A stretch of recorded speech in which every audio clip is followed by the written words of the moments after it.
I'm Sergeant Slaughter. I don't use guns. My only weapons are this whistle that I found in the playground and this riding crop that probably came from an adult bondage S&M store. Is it for a horse? Is it for a person? I don't care. Wetter is better. These aren't Ray-Bans. I got these from Wish.com for 50 cents, and I borrowed my shirt from Johnny Bravo. Wetter is better. NASA built this thing in 1965 for the moon landing, but it was mothballed until 1986, when Flambards needed it for a children's fairground ride. But I stole it, wrote my name on it, and gave it a serial number I found on the back of my VCR. Now it belongs to G.I. Joe. Wetter is better. I'm Leatherneck. I look exactly like the stranger your teachers always told you not to talk to. Do you want a ride in my car? I know your mom. She's waiting for you at my house. I've got candy. I got this patch for laying the millionth landmine in Burma. The United States military spent $50 billion that year, but they couldn't afford to paint the eyes on the skull. This backpack isn't general issue, but my own from when I was a Boy Scout.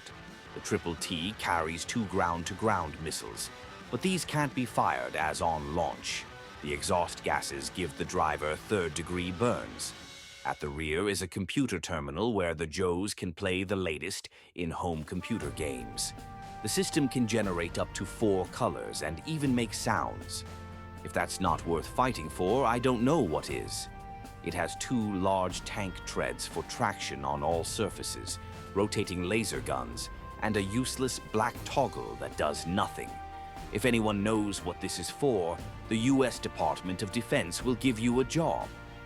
Thanks to an alliance with Cybertron, the Triple T is actually the Autobot warrior KUP. He's a flinty old codger. Because he's been fighting for millions of years, KUP has actually been in more wars than your average American soldier. The US government wouldn't let him fight unless he agreed to have the American flag on the middle of his chest. He says it has brought shame to his race and his allegiance. We say it makes him a patriot. Now, the serious bit. This toy is leaps and bounds better than all the crossover Transformers that have come before. It has ankle tilts, ratchets, wrist swivels, and no conspicuous hollow parts. The best G.I. Joe Transformer yet. Buy it! I mean, wetter is better! Buy this toy. I mean, Yo Joe.